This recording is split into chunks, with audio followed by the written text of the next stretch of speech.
Hello po mga kaagri, magandang hapon. Sa ngayon ng hapon po ay meron naman akong ipapakita sa ating video ay tungkol po sa pagmarkot. Ibang idea naman mga kaagri.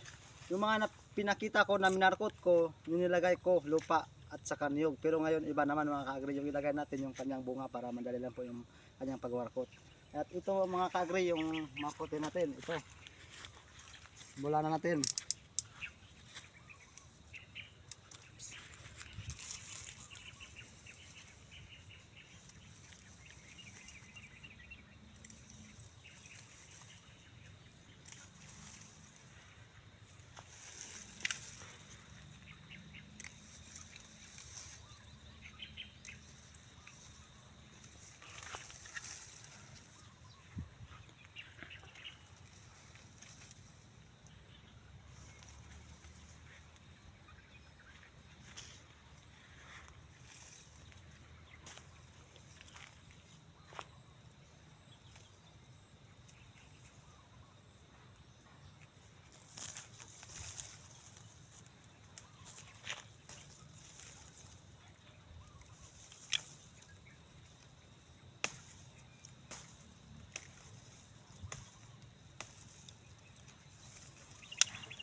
Ayan mga kaagri, kailangan mga kaagri, kiskisin natin para hindi babalik.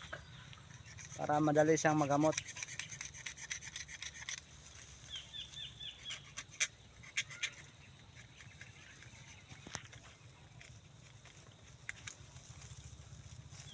Ayan, okay na yan mga kaagri.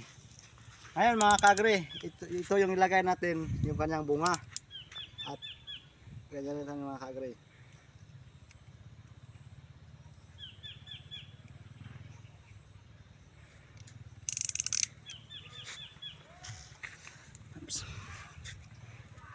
Panoorin nyo mga kaagri, baka gayahin nyo rin. So madali lang ito sa mga sa pagmarkot.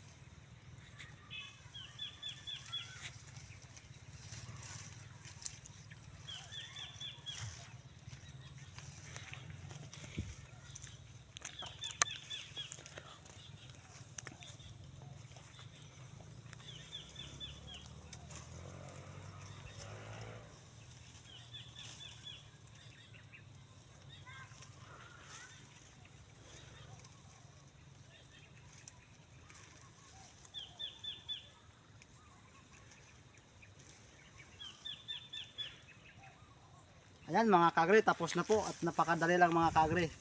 Simple lang po ito, bunga yan po yung linagay natin na sa ating markot. Kaya madali po itong magamot mga kaagri kasi palagi siyang basa. So ito mga kaagri, no, yung ating farm. So itong punong ito medyo maliit yung bunga, hindi kasi nakipik yung abono. Pero mga kaagri, dito po yung iba.